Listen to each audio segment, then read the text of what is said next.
जहाँ तक भाषा को लीड देने की सवाल है तो यहाँ लीड तो किसी भाषा को नहीं दिया सकता, जैसा कि अभी चंदन सर ने बताया।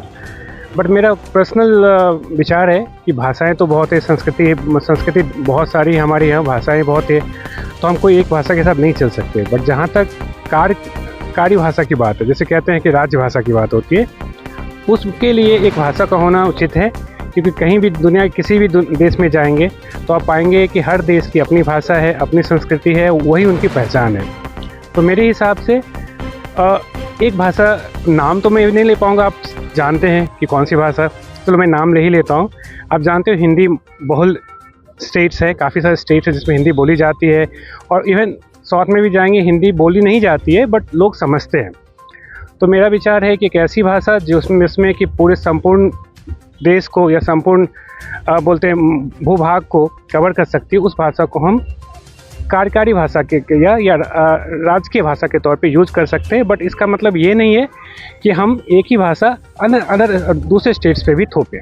भाषा को हम किस स्तर पे लेते हैं ये समझने की ज़रूरत है। जब भी हम बात करते हैं लिंग्विस्टिक अप्रोच का, तो ये बेसिक जो चीज़ें हैं ये काफ़ी रूढ़िवादी विचारधारा है। हमें ये लगता है कि अगर हम हिंदी क्षेत्र से हैं तो हिंदी की प्राथमिकता ज़्यादा देनी चाहिए, या हम अगर दूसरे क्षेत्र से हैं, कन्नड़ क्षेत्र से, तो उनको लगता है कि कन्नड़ की प्राथमिकता ज़्यादा देना चाहिए। हमारी पढ़ाई पौंडीचेरी में हुई और हम साउथ जोन से थे।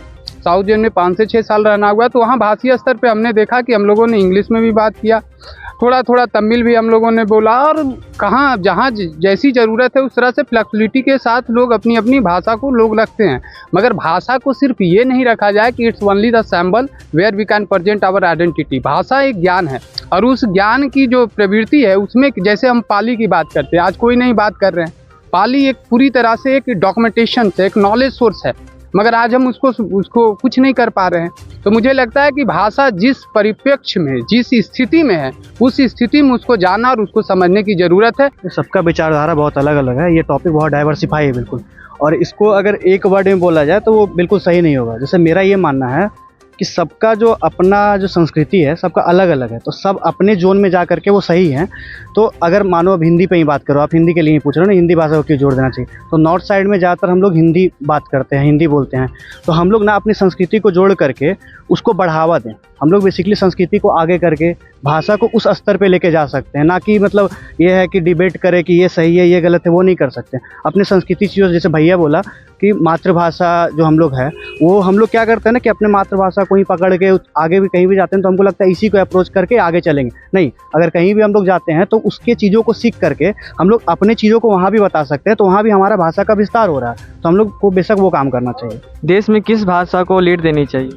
देखिए, हाईली सब्जेक्टिव क्वेश्चन है कि देश में किस भाषा को लीड मिलनी चाहिए। देखिए, आज की जो संस्कृति है, आज ना म्यूचुअल अंडरस्टैंडिंग की बातचीत हो रही है कि हम लोग किसी विषय पे म्यूचुअली आएँ। जैसे कि गवर्नमेंट आज जो इनिशिएटिव की बात करें, आज कॉलेज में, महाविद्यालय में, इवन यूनिवर्सिटी की जो नोटिस आ रही है, वो नोटिस दोनों लैंग्वेज में आ रही है, हिंदी और इंग्लिश। इवन संस्कृत को भी प्रमोट किया जा रहा है, और गवर्नमेंट, इस नरेंद्र मोदी सरकार इस विषय में बिल्कुल निश्चित तौर पे अच्छा काम कर रही है।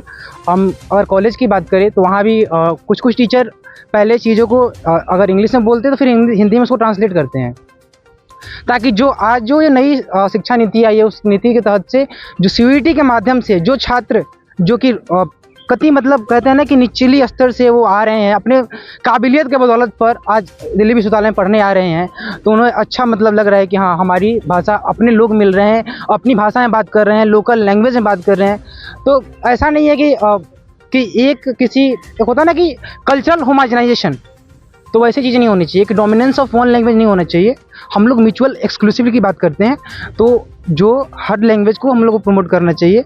और मोदी सरकार, बिल्कुल हम बहुत खुश हैं कि हम उनके कार्यकाल में इन लोग पढ़ रहे हैं और उन्होंने इस विषय में अच्छा काम किया है। सर, जैसा कि हम सभी जानते हैं कि भारत में विविधताओं में एकता वाला देश है, अर्थात यह डाइवर्सिटी एंड यूनिटी में विश्वास करता है, जहाँ पर किसी न केवल एक भाषा है के बोलने वाले लोग हैं, बल्कि अनेक भाषाओं को बोलने वाले, जहाँ संविधान में भी कई सारे ऐसे भाषाओं को उल्लेख किया गया है जो भारत के विभिन्न क्षेत्रों में बोले जाते हैं, वो कन्नड़ हो, हिंदी भाषा हो, मगधी हो, मतलब अनेक लैंग्वेजेस को।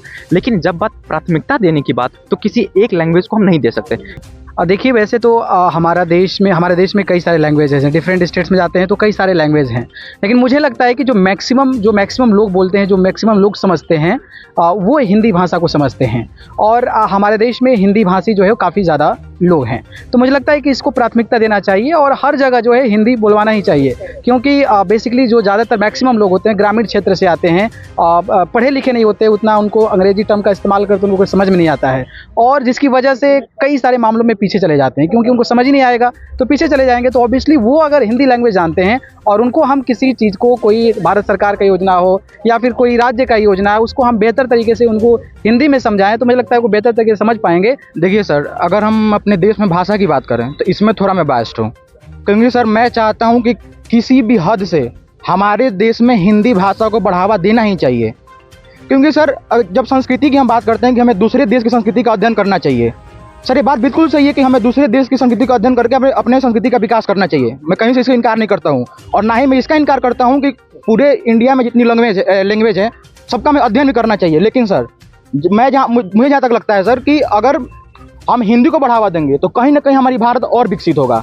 सर एक बात बताता हूँ मैं, सर हिंदी को कहा गया कि हिंदी राजकीय भाषा होगा। सर कहीं आप देखते हैं कि हिंदी राजकीय भाषा है आज? बिल्कुल सर, कागज में और संविधान में लिखा हुआ है बस कि हिंदी राजकीय भाषा है। यहाँ तक कि सर अगर सुप्रीम कोर्ट का जजमेंट निकलता है ना सर, इंग्लिश में निकलता है और उसको हिंदी में ट्रांसलेट किया जाता है। सर ऐसा क्यों होता है हमारे देश में? सर अगर ब्रिटेन वाले इंग्लिश में नहीं शर्माते हैं, कहीं भी चाइना वाले चाइनीज बोलने नहीं शर्माते हैं, तो फिर हम हिंदी बोलने में क्यों शर्माते हैं?